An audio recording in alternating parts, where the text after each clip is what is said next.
For 7 days, I was on a ventilator in an intensive care unit. I was admitted to the hospital with pneumonia and bacterial meningitis. My experience happened at about 2 a.m. I felt like I was going down a tunnel. It was dark at first, and then it was very light, bright sunlight.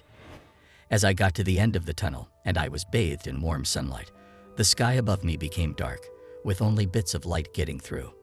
The darkness was caused by my family, friends, and a pet, all of whom had died before me. They were hovering over me. I was standing looking up at them above me. Each person or animal moved to create a human chain to block the light from reaching me. My father's voice spoke to me. He said that I was okay, safe, and had a choice. He said that I could come to them, or I could stay where I was and continue with my earthly life. Each time a beam or glint of light came on or near, my grandfather, grandmother, past partner, friends who had died of AIDS, and dog, a beautiful bichon, would all shift to block the bright light.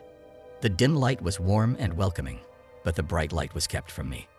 I was protected from it in a gentle way. The question again was, am I safe? And the answer was I could stay or go. My father encouraged me to stay, as I had more to do. However, if I was too tired, I was welcome. I remember feeling joy, not fear, and being free from pain. I also remember feeling calm and peaceful outside of the hospital and the intensive care unit. Again, I was struck by the angels of my life floating above me. I adjusted to block the bright, warm light that was waiting for me, if I so chose to go. My father is the only voice that spoke to me. However, I could plainly see the smiles and the peaceful faces of the people I mentioned before. I knew all of the people making the covering web, prohibiting the full light to reach me.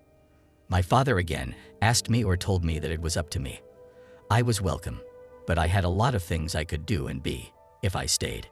I had or have a loving partner, and I have a chance to live my life in a new way, a way that was more peaceful, calm, less sorrowful and painful, and more opportunities for growth, learning, love, change, and rebirth. In a way, it would be like starting over, keeping what was good and letting the rest fall away like leaves in the fall. I was still that strong oak tree, and new branches would grow. The old, dead wood would fall gently, and a wonderful stream would wash the wood, pain, and leaves, change, down the stream of life, and turn it into something new and valuable. Again, I remember feeling safe and hearing my father's gentle, kind, warm, and calm voice guiding me to look at myself and to make a decision about my life and future.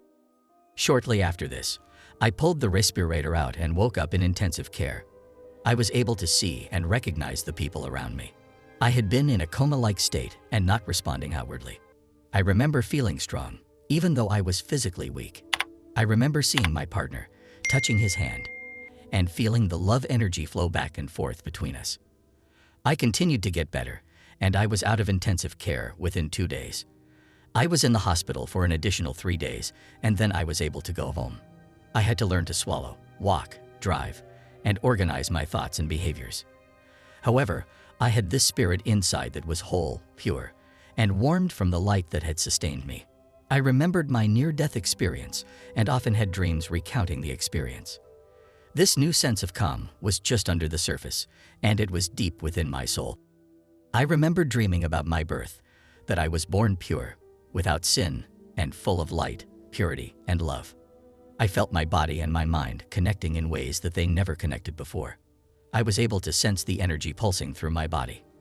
I could tell when it was blocked and when it was flowing like the warm, steady, peaceful river in my near-death experience. I continued to heal, but I also had another round of bacterial meningitis, one that almost took my life. I remember telling the doctor to stop the medicines. I had enough of the medicine, and I would float on the river and see what came next. The calm continued even though I was so sick. My soul sustained me, and I recovered again. I went on to having to start HIV medications after being a long-term non-progressor since 1986. My body continued to suffer from osteoporosis, multiple fractures, and a hip replacement.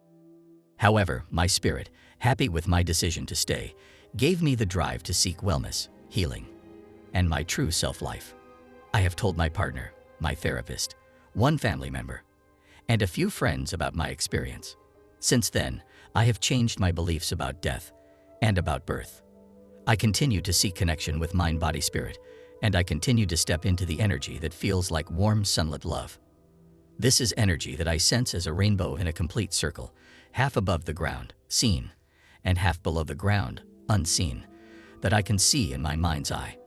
It is in this place that I feel the most well and connected to what came before me and what will come in the next moment for me. I see death as a transition rather than an ending or a final stop on a journey. I see my physical body as a vessel containing my soul, a soul that cannot be harmed by illness or death. This gives me peace of mind as I manage my ongoing medical issues: HIV, myasthenia gravis, osteoporosis, ADHD, PTSD, SAD, asthma, medication side effects, etc. These body-based illnesses are healing not always in the traditional way or sense of healing. My mind is quieting and my soul is filling my body more completely. This love of self and the universe is a joy to behold, even on the days when I can't feel that calm and peace from the NDE. Hearing my Father's voice and seeing all of those that loved me floating above and moving gently side to side to cover the bright light that I thought was heading for me. I have today. I have this moment. I have peace, love, and hope.